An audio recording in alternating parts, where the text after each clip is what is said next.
Et nous finissons cette émission comme d'habitude avec l'œil de l'expert où nous allons tenter de comprendre comment investir dans l'hôtellerie via du private equity. Pour en parler, nous avons le plaisir d'accueillir sur le plateau de Smart Patrimoine Olivier Lange. Bonjour Olivier Lange.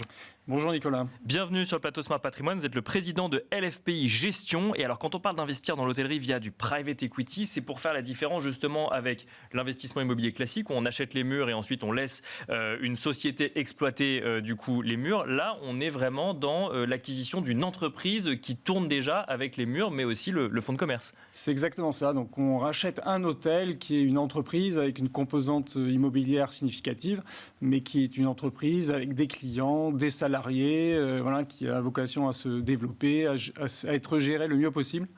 Et c'est ce qu'on fait au travers du private equity, effectivement. Ça veut dire quoi investir dans l'hôtellerie en 2025, Olivier Lange ? Ça veut dire effectivement souscrire souvent au travers de différents véhicules adaptés aux besoins des clients, qu'ils soient institutionnels ou privés, et faire l'acquisition d'un hôtel ou d'un portefeuille d'hôtels.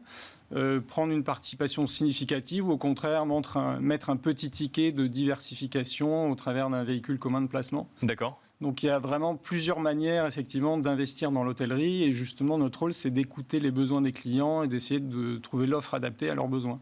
C'est un secteur qui se porte bien, l'hôtellerie en 2025. Est-ce que les drivers du secteur sont uniformes ? Est-ce qu'on fait une différence entre petits et gros hôtels par exemple ?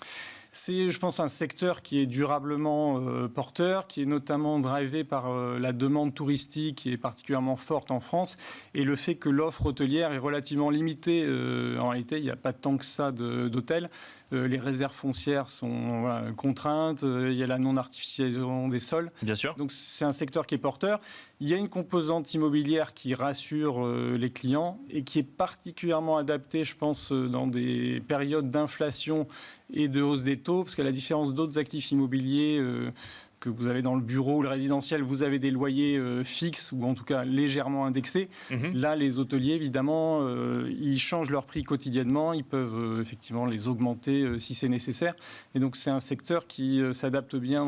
Plus de flexibilité au contexte économique. Voilà, plus effectivement, en période de hausse des taux, qui est assez efficace, effectivement. Et c'est aussi un investissement pour des investisseurs privés qui offrent, disons, des mécanismes de défiscalisation, notamment le 150 0 BTR pour des gens qui veulent différer l'imposition sur les plus-values. D'accord. Ça, c'est pour les épargnants qui auraient vendu une entreprise et qui chercheraient à réinvestir dans une autre activité économique le fruit de la vente de leur première entreprise. Donc l'investissement hôtelier est éligible à ça, comme il est éligible au pacte du Trade quand il y a des sujets de préparation de la succession, de transmission.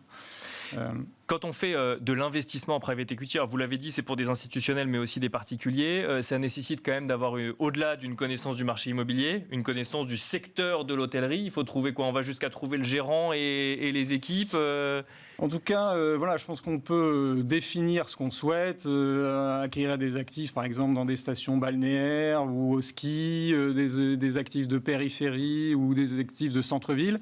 Ensuite, il faut comprendre que c'est une entreprise en soi et donc il faut des gens qui sont à même de gérer ensuite la société. D'accord.